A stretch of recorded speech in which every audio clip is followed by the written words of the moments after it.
धन्यवाद सभापति महोदया।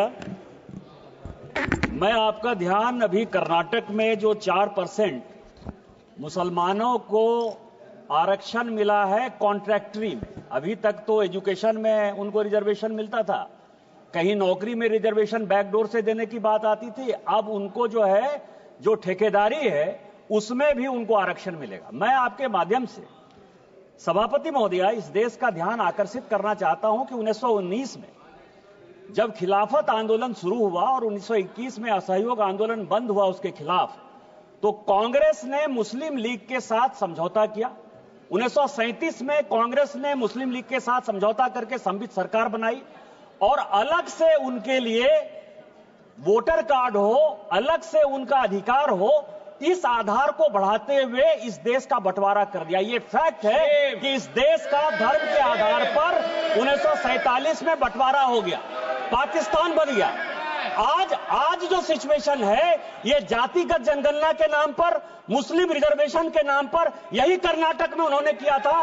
ये बैकडोर से ओबीसी का रिजर्वेशन काटकर, क्योंकि अभी तेलंगाना में जो हुआ है सोरोस के साथ और जर्मनी के एक्सपर्ट के साथ मिलकर उस कमेटी में वो लोग सदस्य थे और उसमें जो है वो ओबीसी में मुस्लिम को जोड़ने की बात करते हैं, ओबीसी का अधिकार खत्म करने की बात करते हैं। और जिस तरह से उन्होंने 1921 और 1937 में किया वही काम ये फिर से करना चाहते हैं।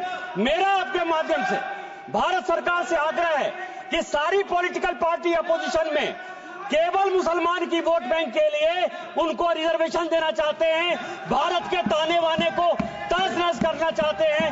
आर्टिकल 14, 15, 16, 17 और जो 27 कहता है कि इस देश में रिलीजन के नाम पर कोई डिस्क्रिमिनेशन नहीं होना चाहिए। मैं आपके माध्यम से भारत सरकार से आग्रह करता हूं कि कानून बनाइए और अपोजिशन का जो ये वोट बैंक पॉलिटिक्स है इसको खत्म करिए और मुसलमानों को बैकडोर से कोई एंट्री नहीं दीजिए। माननीय सदस्य श्री तेजस्वी सूर्या जी।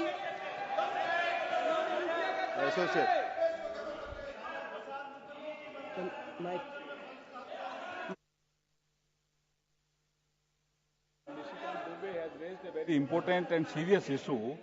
We will communicate his feeling to the concerned ministry. माननीय सदस्य श्री तेजस्वी सूर्या जी, आप मैडम एक मिनट। मैडम इसी से हम एसोसिएट करते हैं और 30 second. Madam, a state should be secular in nature, but through this 4% Muslim reservation, the Congress government in Karnataka is incentivizing religious conversion into Islam, and a secular state cannot take such measures. Madam, itna hi nahi, madam, central government has banned PFI and KFD, और जो बेकार बैठे हैं PFI के KFD के लोग, उनको इस कॉन्ट्रैक्ट से काम देने के लिए कांग्रेस सरकार ने ये काम कर रहे हैं। This should be rolled back, इसके खिलाफ कानून लेकर आना है। मैडम, माननीय सदस्य advocate Francis ji.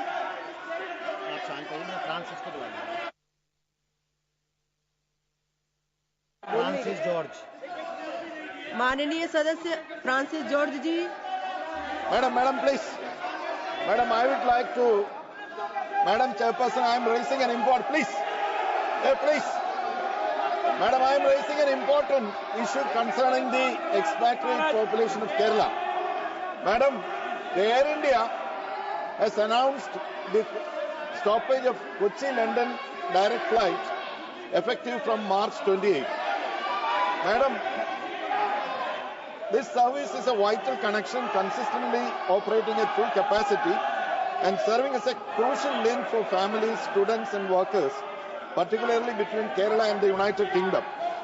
Madam, as if on cue, the Air India Express has also announced the cancellation of an important route, Bahrain, Tirunelveli and Kochi, Delhi for the summer season.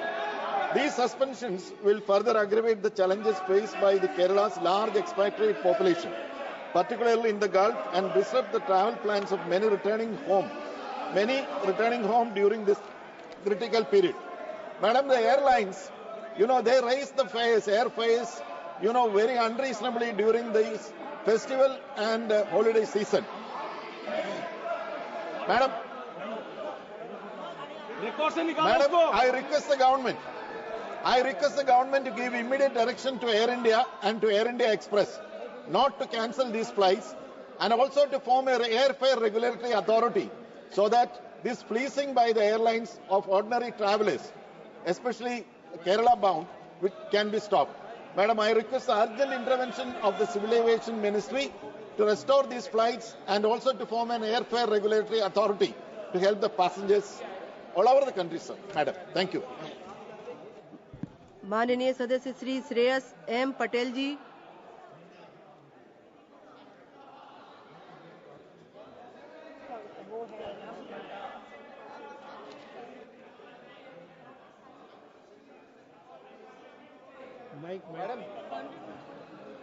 Madam mic, हाँ इधर चालो। Thank you, Honorable Speaker, Madam. I need to highlight pressing issues in my constituency which need urgent attention from the Forest Department about the human and animal conflict, Madam. In just 1 month, 4 people have lost their lives in Haralli, Bikodu Hobli due to elephant attacks. The situation is out of control in Beluru, Sakleshpur and Alur taluks. Families are grieving, farmers are scared, and the livelihoods are at risk, Madam. In past 25 years, around 82 lives have been lost. Farmers are no more they are growing paddies. The coffee plantation has been destroyed. The workers have lost their wages due to fear of their lives, Madam. The elephant population is now around 80 in my region. Removing them from one place to is the only temporary relief, Madam.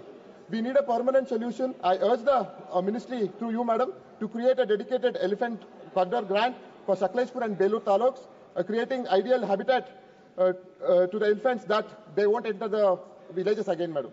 The most importantly, I request a dedicated fund under NDRF for Hassan district to compensate the families who affected, died from the elephant attacks, Madam. This is a crisis. The people of Hassan are tired of living in the fear. We request to action to, Madam. This is my humble request. Kindly take the attention from the Forest Department, Madam. Thank you, Madam. माननीय सदस्य श्री असित